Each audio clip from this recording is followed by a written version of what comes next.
कथा श्री रामायण के अभियांत्रिकी ज्ञान की।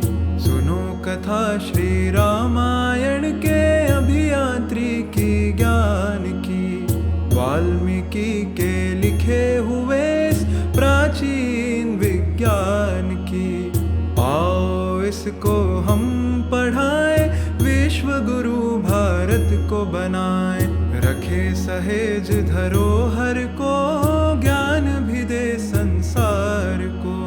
कथा है ये श्री रामायण के अभियांत्रिकी ज्ञान की। अभियांत्रिकी ज्ञान की, अभियांत्रिकी ज्ञान की। नमस्कार, जय गणेश, जय श्री राम। अब हम बात करेंगे वाल्मीकि रामायण में ग्लोबल पोजीशनिंग सिस्टम जीपीएस अर्थात वैश्विक स्थान निर्धारण प्रणाली। जब सीता जी को खोजने के प्रयास किए जा रहे थे, उस समय श्री राम, लक्ष्मण, सुग्रीव, हनुमान तथा सभी वानरगण किष्किंधा के पास स्थित माल्यवान पर्वत पर एकत्रित थे। सुग्रीव ने देश भर से सभी वानर यूथ समुदाय को वहाँ एकत्रित होने की सूचना भेजी थी। यहाँ एक बात आपको ध्यान देने योग्य है कि यूथ ये शब्द संस्कृत भाषा का तरुणाई के लिए कहा जाता है। आपने हनुमान चालीसा में सुना होगा, वानर यूथ मुख्यम, जो हनुमान जी वानरों के मुख्य थे। सुग्रीव ने देश भर के सभी वानर यूथ समुदाय को वहाँ एकत्रित होने की सूचना भेजी थी। उसके अनुसार करोड़ों की संख्या में वानरगण वहाँ आए थे। उन सभी को संपूर्ण तैयारी के साथ भोजन सामग्री तथा आवश्यक औषधि लाने की सूचना दी गई थी।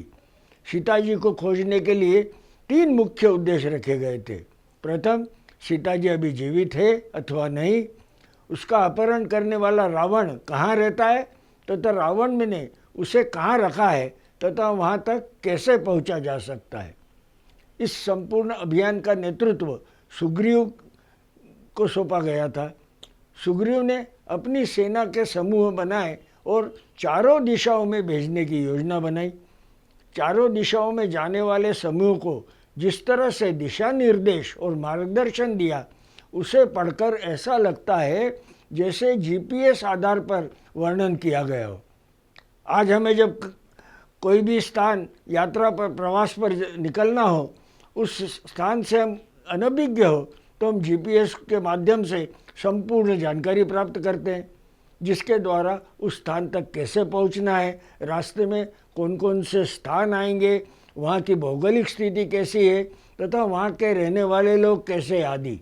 यहाँ एक बात का उल्लेख करना चाहूँगा कि संपूर्ण वर्णन में क्षेत्र विशेष और वहाँ पाए जाने वाले जनजातियों का वर्णन आया है। जो आगे आने वाले विभिन्न क्षेत्रों में पाई जाती है, उसकी जानकारी भी यहाँ दे रहे हैं। चारों दिशाओं में जाने वाले समूह को सुग्रीव निर्देश देते हैं कि साथ में अपने खाने के लिए कंद लेकर आए, क्योंकि प्रवास लंबा होगा और सभी स्थानों पर भोजन हेतु सामग्री मिले, इसकी निश्चितता नहीं होगी। यह कंद मुख्य आहार का काम करते हैं तथा लंबे समय तक भूख को शांत रखते हैं। इस दिशा निर्देश का संपूर्ण वर्णन किष्किंधा कांड के सर्ग 41 से लेकर 43 में और 240 श्लोकों में दिया गया है। उसे अब हम सुनेंगे। किष्किंधा कांड सर्ग 41। श्री रामचंद्र जी के कहने पर सुग्रीव ने अपने और बुद्धिमान निनाता नाम के यूथपति से कहा, जो पर्वत के समान विशाल, बादल के समान गंभीर गर्जना करने वाला, बलवान होने के साथ साथ वानरों का शासक भी था और जिसकी चमक चंद्रमा और सूर्य के समान थी, ऐसे वानरों को साथ लाया था। उससे बोला, वानर श्रेष्ठ, आप देश और काल के अनुसार नीति का प्रयोग करने वाले तथा कार्य का निर्णय करने में चतुर होते हैं। आप 1,00,000 वानरों के साथ पूर्व की ओर पर्वतों, वनों और नदियों के साथ पर्वतों के सुदूर क्षेत्र में, वनों में, झरनों में वैदेही, सीता और रावण के निवास की खोज करें। भागीरथी तट रमणीय सरयू, कौशिकी, सुरम्य कलिनंदिनी, ये नेपाल और भारत की सीमा पर आती है। यमुना, महापर्वत यामुन, सरस्वती नदी, अपने साफ पानी के साथ बहने वाली सोनभद्र, जिसे हमारे सोन के नाम से जानते हैं, माही, और पहाड़ों के और जंगलों से सुशोभित कालमाही, जिसे गंडक के नाम से जानते हैं, उसका अन्वेषण करे। ब्रह्ममाल, विदेह, मालव, काशी, कौशल, मगध, देश के बड़े बड़े गांव, पुंड्र देश, पुंड्र साम्राज्य अर्थात आज का बांग्लादेश, और अंग, भागलपुर आदि स्थानों में खोजे। रेशम की कीड़ों की उत्पत्ति और चांदी की खदानों में खोज की जानी चाहिए, जो क्षेत्र आज के झारखंड में आता है। आप सभी घुमक्कड़ों को राजा दशरथ की पुत्रवधू और श्री रामचंद्र की प्रिय पत्नी सीता जी का अन्वेषण करना चाहिए। समुद्र में प्रवेश करने वाले पर्वतों के बीच, उनके भीतरी द्वीपों के विभिन्न नगरों में तथा मंदराचल, जो बिहार में आता है, के शिखर पर स्थित सभी स्थानों में सीता जी का अन्वेषण करें। जो कर्णप्रवण, जिसके कान कपड़े की तरह पैरों तक लटकते हैं, होठ कर्णक, जिनके कान होठों तक फैले हुए हैं, और धोर लोह मुख, जिनका चेहरा लोहे के समान काला और भयंकर है, जो केवल एक पैर पर होने के बावजूद तेज तर्रार है, जिनके वंशजों की परंपरा कभी धूमिल नहीं होती। पुरुष भी, बलशाली नरभक्षी भी, सूर्य के अग्रभाग के समान तीक्ष्ण शिखा वाले, सोने के समान कांतिमय प्रिय दर्शन, कच्ची मछली खाने वाले द्वीपवासी भी, और विचरण करने वाले किरात भी। संभवतः ये वर्णन जापान का है, क्योंकि वहाँ पे कच्ची मछली, जिसको हम सुशी नाम से जानते हैं, वो खाई जाती है। पानी के भीतर जिन राक्षसी जानवरों का वर्णन किया गया है, उनका निचला रूप मनुष्य जैसा और ऊपरी रूप बाघ जैसा है। वानरों, तुम्हें इन सब के निवास स्थान पर जाकर सीता और रावण की खोज करनी चाहिए।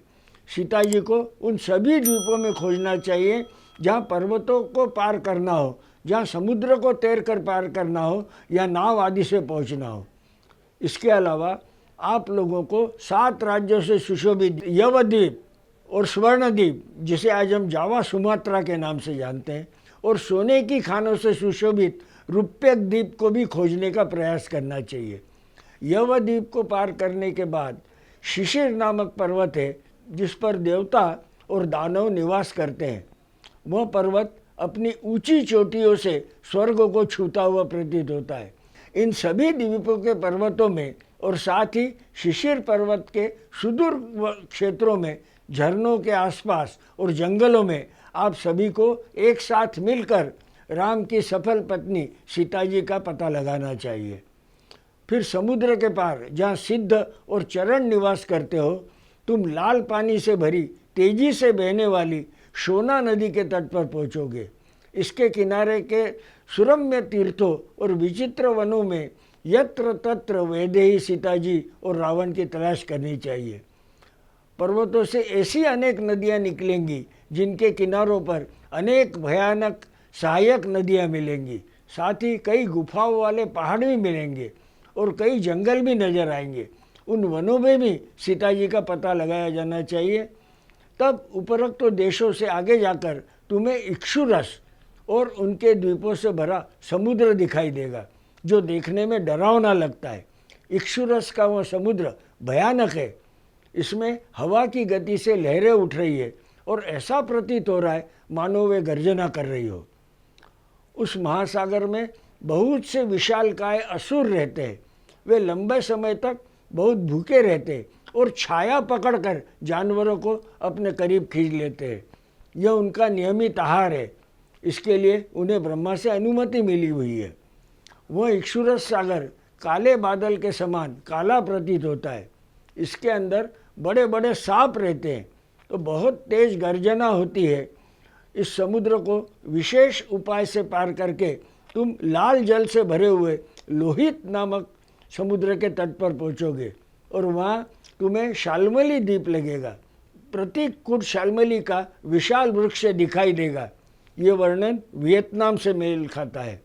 इसके निकट ही विभिन्न प्रकार के रत्नों से सुशोभित कैलाश पर्वत के समान उज्जवल और विशाल विश्वकर्मा द्वारा निर्मित विनतानंदन गरुड़ का एक सुंदर भवन है। उस द्वीप में राक्षसी मंदेह नामक राक्षस रहता है, जिसका शरीर पहाड़ जैसा है, जो सूरा सागर के बीच में चट्टान की चोटियों पर लटका हुआ है। वे अनेक रूप धारण करते और भयानक होते। दक्षिण अमेरिका में राक्षसों को मंदेहा कहते हैं। पूर्व दिशा में पृथ्वी का चक्कर लगाते हुए ठेठ ऑस्ट्रेलिया तक तथा दक्षिण अमेरिका तक पहुंच गए हैं। हर दिन सूर्योदय के समय वे राक्षस ऊपर की ओर मुंह करके सूर्य से युद्ध करने लगते हैं, लेकिन सौर मंडल की गर्मी से क्रोधित होकर और ब्रह्मा के तेज से पराजित होकर समुद्र के पानी में गिर जाती है। वहाँ से उन्हें पुनर्जीवित करके उन्हीं चट्टान शिखरों पर लटका दिया जाता है। वे एक ही क्रम को बार बार दोहराते हैं। शाल्मली द्वीप और सुर समुद्र से आगे जाने पर क्रमशः घृत और दधी के समुद्र मिलते हैं। यहाँ सीता जी की खोज करने के बाद जब आप आगे बढ़ेंगे तो क्षीर सागर दिखाई देगा, जिसकी आभा सफ़ेद बादलों समान है। जिम्पी फील्ड्स के नाम से ये जाना जाता है, जो ऑस्ट्रेलिया का क्षेत्र है। प्रिय वानरों, वहाँ पहुँचने पर जिस समुद्र में लहरें उठ रही हो, उसे देखकर ऐसा लगेगा जैसे उसने मोतियों का हार पहन रखा हो और समुद्र के मध्य में ऋषभ नाम का एक बहुत ऊंचा पर्वत है, जिसका रंग सफ़ेद है। वो पर्वत चारों ओर से अनेक वृक्षों से घिरा हुआ, पुष्पों से सुशोभित तथा दिव्य सुगंध से सुगंधित है। इस पर सुदर्शन नाम की झील भी है, जहाँ चांदी जैसे सफ़ेद कमल उगे हुए हैं। उन कमलों के पुकेसर सुनहरे होते हैं और सदैव दिव्य तेज से चमकते रहते हैं। वह झील हंसों से भरी है। देवता, चारण, यक्ष, किन्नर और अप्सराएं बड़े आनंद से वहाँ जल में स्नान करने आती है। वानरों, जैसे ही आप लोग आकाशगंगा के पार आगे बढ़ेंगे, आपको जल्द ही स्वादिष्ट पानी से भरा समुद्र दिखाई देगा। यह समुद्र समस्त प्राणियों को भयभीत करने वाला है, जिसमें महर्षि औरव के क्रोध से प्रकट हुआ वडवामुख नामक महान तेज रहता है। उस समुद्र में प्राणियों सहित महान तीव्र जल है। तब वडवामुख नामक अग्नि का भोजन कहा जाता है। वहाँ प्रकट हुए वडवानल को देखकर समुद्र में रहने वाले असहाय प्राणियों की चीखें लगातार सुनाई देती है, जो उसमें गिरने के डर से चिल्ला रहे हैं। स्वादिष्ट जल से भरे उस समुद्र के उत्तर में 13 योजन की दूरी पर सुनहरे पत्थरों से सुशोभित कनक के समान कांति वाला एक बहुत ऊंचा पर्वत है। हे वानरों, इसके शिखर पर इस पृथ्वी को धारण करने वाले भगवान अनंत विराजमान दिखाई देते हैं। उनका श्री विग्रह चंद्रमा के समान महिमा वाला है। वे नाग जाति के हैं। उनका स्वरूप देवता के समान है। उनकी आँखें खिले हुए कमल के समान है और उनका शरीर नीले वस्त्रों से ढका हुआ है। उन अनंत देव के 1000 सिर है। पर्वतों की चोटी पर उन महात्माओं की हस्त चिन्ह युक्त स्वर्ण ध्वजा लहरा रही है। झंडे में 3 शिखर है और उसके निचले आधार पर एक वेदी बनी है। इस प्रकार उस ध्वजा की बड़ी शोभा है। यह पेरू के तटीय क्षेत्र में स्थित है। वर्तमान में इसे एंडस रेंजेस के नाम से जाना जाता है, जो दक्षिण अमेरिका के पूर्व तट पर है। यहीं इस पर्वत पर स्वर्ण ध्वजा बनी है। यह ध्वजा एक नैसर्गिक निर्मिति है, जो लगभग 600 फीट ऊंची और 5 फीट गहरी तथा 50 फीट चौड़ी लकीरों से बनी हुई है। इसे पार्कस साइन के नाम से जाना जाता है। पार्कस अर्थात प्रकाश। इस ताल ध्वज को देवताओं ने पूर्व दिशा की सीमा बताने वाले चिन्ह के रूप में स्थापित किया है। फिर सुवर्ण में इसका विशाल शिखर 100 योजन लंबा है। इसका आधार पर्वत भी वहीं है। उससे दिव्य स्वर्ण शिखर अद्भुत शोभा प्राप्त कर रहा है। साल, ताल, तमाल और कनेर जैसे फूलों से लदे वृक्ष भी सुनहरे होते हैं। उन सूर्य के समान दिव्य वृक्षों के कारण उदयगिरी अत्यंत सुंदर दिखता है। उस 100 योजन लंबे उदयगिरी के शिखर पर सोमानस नामक एक स्वर्ण शिखर है, जो 1 योजन चौड़ा और 10 योजन ऊंचा है। अतीत में वामन अवतार के दौरान पुरुषोत्तम भगवान विष्णु ने अपना पहला पैर सोमनस नाम के शिखर पर रखा था और अपना दूसरा पैर मेरू पर्वत के शिखर पर रखा था। सोमनस नाम उस शिखर पर जो सूर्य के समान है, वैखानस महात्मा महर्षि बालखिल्यगण चमकते हुए दिखाई देते हैं। दक्षिण एशिया के कोरिया, जापान और फिलीपींस का यह वर्णन है। उदयगिरी के सोमनस शिखर के सामने का द्वीप सुदर्शन के नाम से प्रसिद्ध है, क्योंकि जब भगवान सूर्य उस शिखर पर उदय होते हैं तभी उस द्वीप के सभी प्राणी प्रकाश के संपर्क में आते हैं और सभी की आंखों में रोशनी आती है। इस कारण इस द्वीप का नाम सुदर्श है। माउंट सनराइज जो जापान में है, यह जापान का वर्णन है। आपको वैदेही सीता सहित रावण को उदयाचल के भूतल तथा वनों में सर्वत्र खोजना चाहिए। सूर्योदय की पूर्व संध्या जो उस स्वर्णिम उदय और महात्मा सूर्यदेव के तेज से व्याप्त है, रक्तवर्ण से तेज प्रकाशित है। सूर्य के उगने का यह स्थान सबसे पहले भगवान ब्रह्मा ने बनाया था, इसलिए यह पृथ्वी और ब्रह्मलोक का प्रवेश द्वार है। ऊपरी दुनिया में रहने वाले जानवर इसी दरवाजे के माध्यम से भूलोक में प्रवेश करते हैं और भूलोक पर रहने वाले जानवर इसी दरवाजे के माध्यम से ब्रह्मलोक में जाते हैं। सबसे पहले यह दरवाज़ा इस दिशा में बनाया गया था, इसलिए इसे पूर्व दिशा कहा जाता है। जापान का जो वर्णन अभी अपन ने देखा। तुम्हें उदयाचल के भूतल, निर्जर और गुफाओं में सर्वत्र प्रवेश करके वैदेही सीता सहित रावण की खोज करनी चाहिए।